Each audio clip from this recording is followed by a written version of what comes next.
നമസ്കാരം. കേൾവിക്കുറവ് എങ്ങനെ തിരിച്ചറിയാം? കേൾവിക്കുറവ് സ്വന്തമായി തിരിച്ചറിയാൻ കഴിഞ്ഞെന്ന് വരില്ല.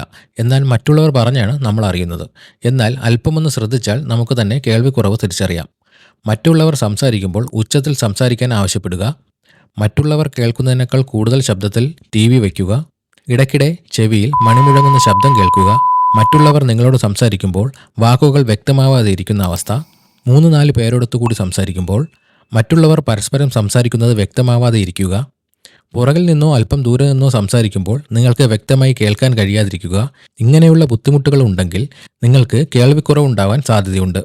കേൾവിക്കുറവ് തിരിച്ചറിഞ്ഞാൽ ഒരു ഓഡിയോളജിസ്റ്റിന്റെ സഹായം തേടുക.